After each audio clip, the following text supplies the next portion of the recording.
We'll bring up the map veto for you, and we like to remind everybody, just in case you weren't aware, that because this is the very first matchup of the day and the first matchup of the week, every team gets to ban 3 maps. So we're going to play on Coastline. So another new map for us to play. Hooray. People are very unhappy with that Valkyrie ban. That's the sad face. So... don't you need like a colon? You do, but in Russia, it's very common to just do the colons as the sad face, like lots of brackets. As the sad face? As the sad face, yes. Oh, okay. Because that's going to bring Chaos back into this round, so to speak. Corey's waiting to dive on down, but the smoke of Rise re-engages. He'll find his 2nd kill on both of them so far for Rogue. Low on HP, but they just keep chipping away at him as Renewal's in the middle of the site. Shate finally gets the smoke. Could have been ever so elusive with full billiards control. Chaos. Rogue will need to retake as Aces has been down. Hicks cannot hit on the sledge, misses most of his shots, and Corey will have track stingers and claymores. He'll make an ungodly racket heading onto the site. He lights up a body and is unable to tussle with Shate, and Chaos will take round number 1. They don't get the opening pick, but they get the objective down, and that's all that matters. It's a big kill there for Shate. Just pressure whoever he knows to be inside of security. There's the peek, though, from Storage, and Secretly reads it perfectly. Vital gets a double as he entries into the office. Secretly also gets his double, and Rip's the only one who kills for his team is already dead. A 3rd for Secretly, and Chaos take yet another round. I mean, they're looking pretty strong right now. Doesn't look like Rogue have much to answer back to the way that Chaos are playing. The aggression is getting punished when it happens. Like this aggression from Rise, for example. Aces will get renewals, though, so at least there's a little bit of bounce back. Secretly on low HP, but he puts some damage into Aces. Vito also on low HP, so this could be 2 easy kills for Rogue if they play it right. Toiling below. Shate gets a free kill onto Rips, who rotates thinking that somebody is not over, but it's an entry from Shate over on Pink. Aces takes out Vito. 2v2, back at it, but Aces grabs another, and he is on a tear. Red Groove will have to rotate across half of the map. The good thing with a map like Coastline is you can make it happen very quickly. But he'll be spotted on that Maestro cam and take a seat. 3 final kills for Aces. I think 4 in total. Yeah. Really impressive round there from him. The one big thing that they've got in their advantage is the first kill they got was Doc, which is great for them, because Rips is on low HP, and he will be an easy pick. But I say that, and then he gets a nice, very clean headshot onto Vital Line. Now it's just Red Groove. Again. So he'll have to work some magic here to make the win happen. Unluckily, he's using the ARX, which is not ideal, but a nice shot onto Rise as he pre-fires, and he also downs Rips. Suddenly a 1 versus 2. It's probable Red Groove will die to the feet. Shot from Aces, but he gets across. Sees the castle, but can't land the shot, and Hicks will finish things off. Rogue take yet another round. Well done by them, even though Chaos is still cutting this a little close. If nobody hears this, Corey could get away with murder, but it looks like it's just a distraction tactic. Nice read from Rise. He does that with low HP, mind you. Last gas canister used where there is no player, if I noticed correctly. Pixel angle here through the bullet hole, but nothing comes of it. And Chaos gets the last 2 kills and take the round, stopping the streak from Rogue. It's just as back and forth as we saw out of the G2 BDS match. It's going to actually be effective in this round. Secretly gets the first kill. It's a really good start. He has been getting those entries quite a lot through this match, but Corey will respond on the Shate using the pixel angle that you can achieve by breaking the bottom parts of that barricade by Pink. Calm before the storm with 30 seconds to go. Ace is playing those Goyo shields from far back. He needs to jump on out as the volcanic fire, I guess you could call it. Attackers have located a bomb. Can be the undoing of any defender sitting too nearby. Corey eliminates Renewals, so 20 seconds to go, and you just got to hang on if you're Rogue now. Vitaline and Red Groove have been the last 2 alive almost every single time C4 sails out, but the Nomad will push up, and Red Groove gets the kill. What was it, 4v2 has now become a 2v2 with Plant going down from Vitaline. Red Groove will need to cover. Oh, nobody from Rogue seems to know. They're going to have to push up. Are they going to get there in time? Well, they managed to take out Vitaline. They'll need to find Red Groove as well. He's got half his HP, but the diffuser is under watch from Rogue with Corey sitting on top of it. If Red Groove has an air jab available, he can put one here. Doesn't manage to win the fight. And Corey will get the kill. There we go, 3-3. Rogue will tie it up, and we will switch sides. I think a bit of a disappointment for them, which is what precipitated a change. They're going to talk about that one. That is a nice shot. That is absolutely incredible. I like we have the whole name up there. Oh, Well, that was a play there from Hicks onto Renewals, and this entry from Rogue has been very good on attack, just proving that Coastline is indeed an attacker-favored map. Shotty takes the head off of Corey. He goes across, but this is going to be not an easy win for him. And no, it won't be. Rogue will get it, and, well, it'll be a regaining of the lead for Rogue. They gave it up. Actually, no. They've actually never had it. My apologies. He's got that opportunity as long as no one's holding him.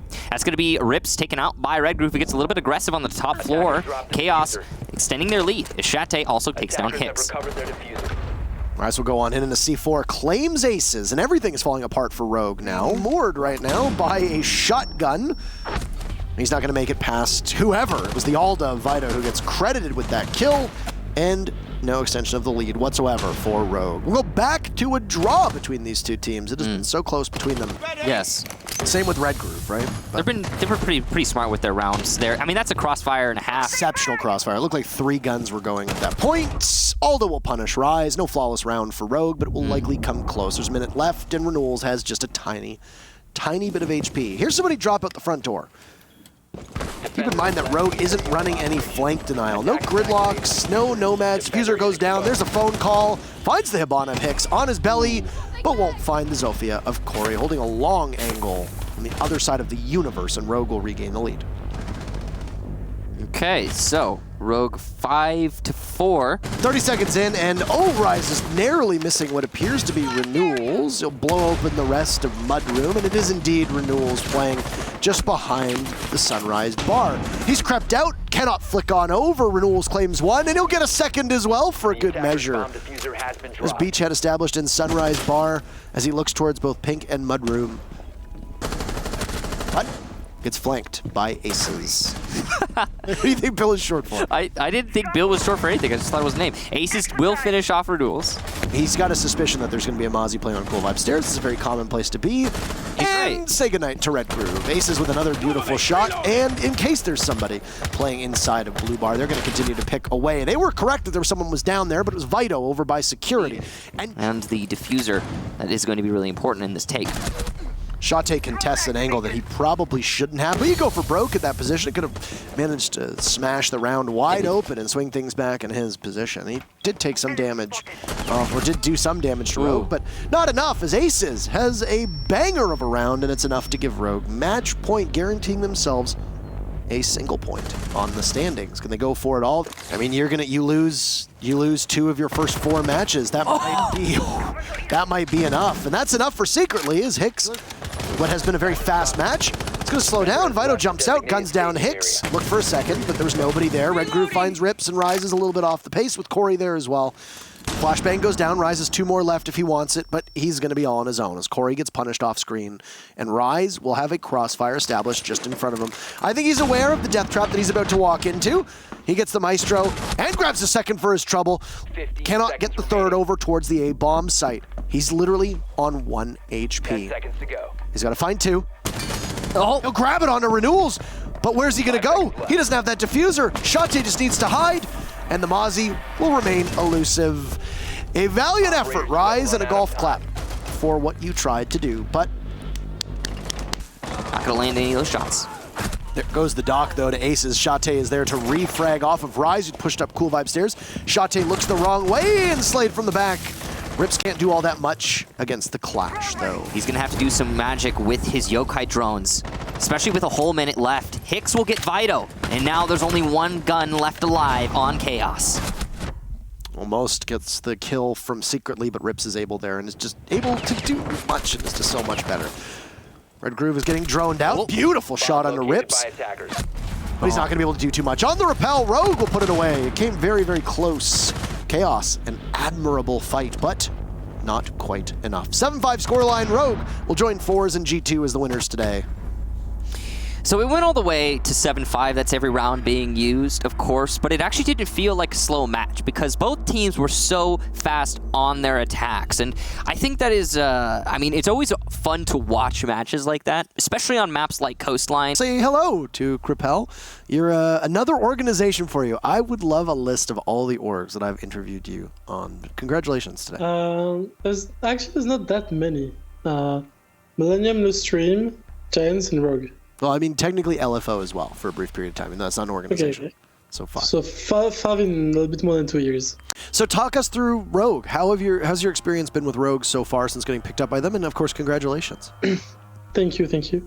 Well, to be honest, we haven't seen that much yet because like it's very recent for us to join them. But we're all super excited to represent them for the next upcoming seasons, and I'm sure like it's gonna go perfectly. I heard good stuff about them from the previous roster, so. You dropped Alfama. It was a bit of a controversial decision on social media. You picked up Rips. It took a while for you to announce Rips. There was a bit of mystery here. If you're feeling particularly candid, walk us through the process as to why Rips and ultimately what he brings to your team. So when we decided to change Alfama, it was because we felt like we needed something different. Alfama is still like a really, really good player, but we just felt that we needed something like a change and to bring something that was on the complete opposite of Alfama. So Alfama is someone who calls a lot.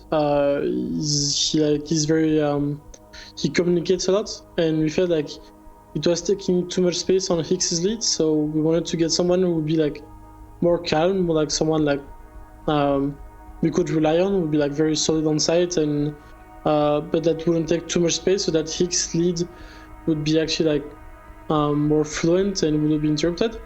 So that's one of the reasons why we picked up Rips, and also because he's one of the most underrated player on the scene. He proved to us from different scrims that he's actually like an insane player, and he's a very hardworking person. Like the few stuff that were not very on point when he joined, he already like worked on it so much that it's a lot better.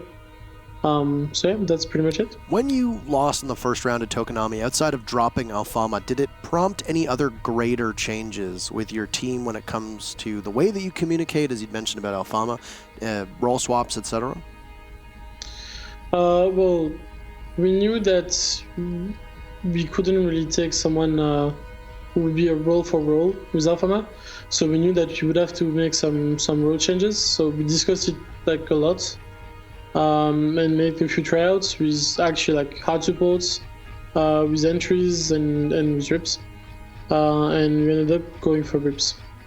But like we didn't like go too much on the details on Tokonami, because we knew that if you were to change a player, it changes everything. So that it wasn't like we still discussed the mistakes we made, and there were a lot of them. But we didn't go too much into bullying ourselves on that game.